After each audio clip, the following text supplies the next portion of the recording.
What's up everyone, this is Lord Brodyark, back with another video on Final Fantasy XIV, this time in a resolution befitting my glorious presence. A few videos ago, I went over whether or not I believed patch 7.3 could reverse the downward trend that the game has been on for a while now. To give you the short answer, no. However, there is a live letter about said patch that happened between then and now, and while my opinion on the patch as a whole hasn't changed, there seems to be some changes coming to a certain piece of content that I never would have expected. You guys have seen the thumbnail and title by now, so I'm not going to pretend like this is a surprise to you all. It's the next Deep Dungeon. Before I cover what's changing in this upcoming iteration of Deep Dungeons, let's take a look at what I said last time so we can recap, shall we? The fourth Deep Dungeon will be in this patch as well, but I'm going to keep it real here, guys. I just never understood why people like Deep Dungeons. Every single iteration we've ever gotten is the same tired formula that even Palace of the Dead never used well. Grind for your Aether Pool, then grind through mindless floors for hours before you're able to have any fun on the last few floor sets. And God forbid you wipe, or you have to grind those mindless floors again. It's just not really that entertaining. So yeah, clearly I'm not exactly a fan of Deep Dungeons, and I do stand by what I said. Deep Dungeons have always been a piece of content that I did but never really fell in love with. But while I'm not getting my hopes up just yet, there does seem to be some interesting changes happening with the new Deep Dungeon for patch 7.35, the Pilgrim's Traverse. Let's cover the theme of this dungeon here first. This Deep Dungeon seems to take place in Il Meg, which is a place that was always hit or miss for me.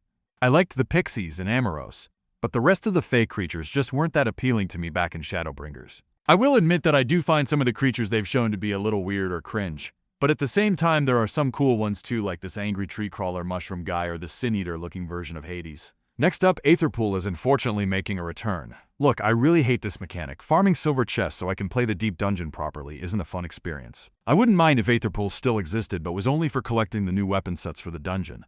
But I don't like how I'm either forced to grind lower floors or I'm dead weight to my party if we venture further. Speaking of weapons, these look okay. Not terrible, but nothing groundbreaking. That paladin weapon does look kinda ugly though. Anyways, one decent change is that you can now queue up for matched groups all the way up to the end of the dungeon. This is an okay change, but I'm not sure if I'd want to risk a run being botched by a random person rather than running it with my friends. I guess this is good for when activity dies down, maybe. Here's a change I'm actually really glad to see. Checkpoints, finally. I don't mind having to restart a difficult fight like a Savage or an Ultimate from the beginning after a wipe, as I can quickly get back into the fight, but with Deep Dungeons there are so many floors that are way too much of a slog to be fun. With this new addition, even if you wipe on floor 99, you can still restart from 71, which is far better than having to do several sets of boring floors all over again. Really good change in my opinion, although I wish it was retroactive to the last 3 dungeons. Okay, I think that's about it for the Deep Dungeon itself. Now it's time to talk about the new game mode they're adding for those that reach floor 99. This here is something called the Final Verse, where you can practice fighting the floor 99 boss. Why you would need this for floor 99 specifically, I'm not sure. Is the fight going to be especially difficult compared to the others?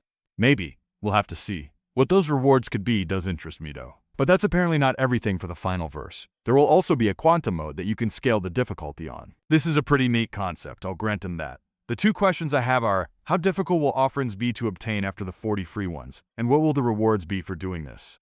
If the rewards aren't good enough or it's too annoying to farm, we might have another Criterion situation where the raid dies after a few weeks. I hope that won't happen, but again we'll have to see. Now, does this change my opinion on Deep Dungeons? A little, I guess. Some of the annoying issues are being addressed with things like the addition of checkpoints, but the obnoxious Aether Pool grind is still here as well. I am feeling a little more optimistic that this will be the Deep Dungeon that finally clicks for me. Maybe I'll change my mind on this once I get to play it in a few weeks. That is when it's coming out, right? Hold on, I'll check. Let's see here, patch 7.3. God damn it.